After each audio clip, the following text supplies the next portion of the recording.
Walking, an essay. I remember driving through Los Angeles and watching the trash swirl around the underpass. I thought about how protected I was to be in a car as we made a U-turn at the next exit. Vehicles safeguard us in many ways, and as a lifelong pedestrian, I'm exposed to more than just the elements. I'm vulnerable to the surfaces and the things that we can ignore when we move at a faster pace. Garbage. In Thailand, it's the smell that lets you know that you're not in America anymore. When you're walking, you can sometimes even see the sewage under open blocks of concrete lining the side of the street. When you're walking, you often see trash stuck in the weeds, next to the walls, and stuffed into crevices. Some cities have trash bins conveniently placed, and others do not. It's not unusual to see an overflowing trash bin. In Cambodia, I couldn't believe how many people in the countryside dump their trash right outside their homes. As our minibus sped us to our destination, I stared at the piles of plastic trash and waste among palm fronds and leaves. Some piles were deliberate and were certainly going to be burned at a later date. Other trash simply lined the dusty roads as school kids on bicycles rode past them. Other garbage looked like it was chucked out of the windows of those traditional wooden houses on stilts. Where it landed made no matter to its occupants. When I lived in Ecuador, it was a welcome sight to see effective street cleaners. Women pushed silver cylindrical drums on wheels up and down Cuenca's hilly streets. They wore uniforms. There were many of them, out and about when the city was quiet, and mostly out of sight when the sidewalks were busy. But the evidence of their presence was still to be found. Pedestrians and people. As a pedestrian, I'm considered a second-class citizen in Thailand. Thais normally don't walk unless they're at the park doing it for exercise. There's no right-of-way for folks who walk.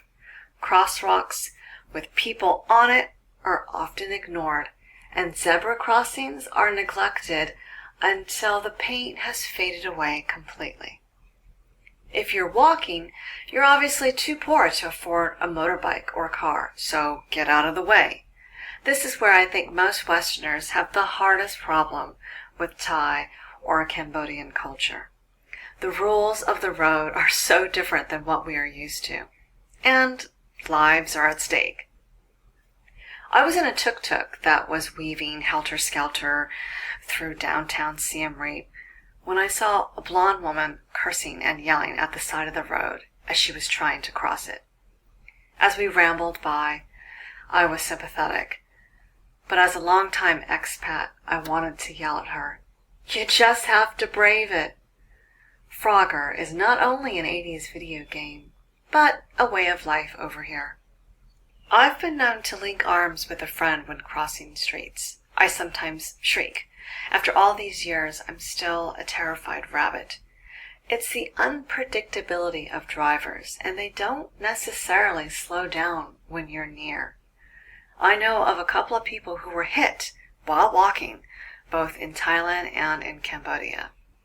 My BF is the worst. He's learned to walk into traffic no matter how many times I've gotten angry at him for being so blasé about his life and limbs. As someone who has lived in China and Vietnam, he's learned to pretend he doesn't see them. This, of course, goes counter to what we Americans have learned. Make eye contact with the driver before you cross. But he's right. You can't look at him. If you do, then they know you know they're there. Walking with an umbrella is the key. I can use it as a weapon. It makes me more visible and larger. I wave it around when I'm feeling vulnerable. It shields me from not only the laser rays of the sun, but dust from the street and exhaust from cars. If there's something unsavory around, I can, for example, use it to block out a person who is staring at me. I always carry it with me, even if I don't always use it. Rain. I don't like the rain. When I was a child, storms would prevent me from sleeping. If it's raining and I don't have to leave the house, then yeah, it's nice and cozy. But there's no romance in walking in the rain.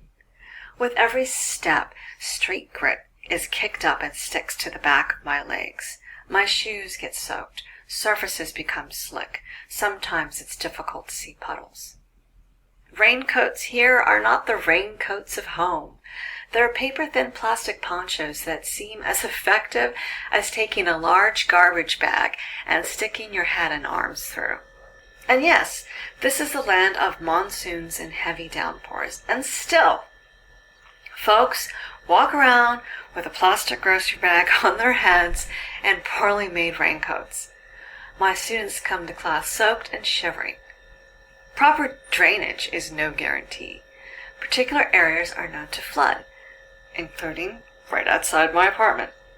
The other day, a car sped by, splashing a wall of water up. I couldn't help it. I gave the driver the bird. Cobblestones. On my first day in Cuenca, I got caught in the rain, and I learned to hate not only my lack of directions, but cobblestone sidewalks. I twisted my ankle on those damn uneven surfaces, and my LL Bean jacket by this point was barely keeping me dry as I was trying to get back to my guest house. I was a soggy mess by the time I made it back, long after the sun had set.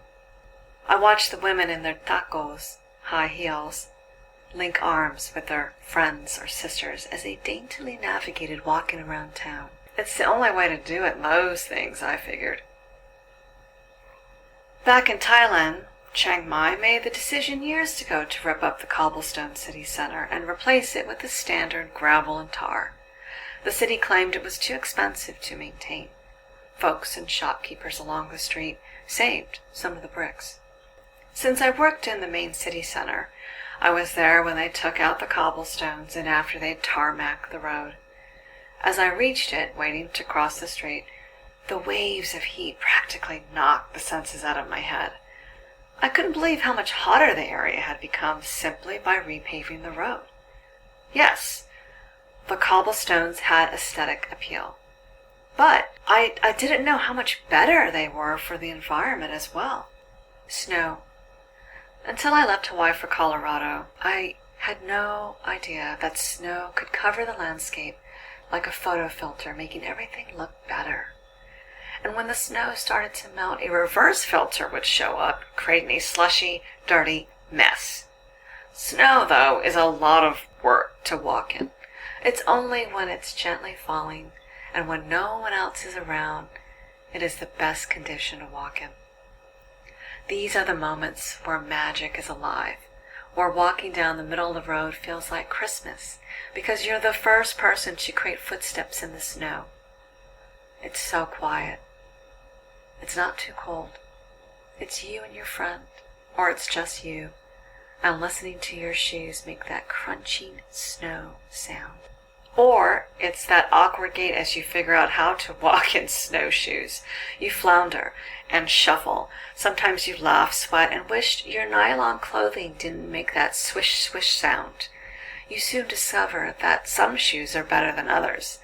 The old-fashioned wooden ones aren't nearly as effective as the fancy aluminum ones. But it's fun, especially for this girl from Hawaii who is used to sand rather than snow. I hated walking on ice. I never felt like I perfected it, taking mincing steps, holding on to a friend or anything, really, so I didn't fall. I have wonky ankles and knees, both of which don't instill confidence when walking on slippery surfaces. I once hurt myself so badly on a freshly mopped floor, my co-worker made jokes about calling 911 as I reeled on the floor in pain. Sidewalks.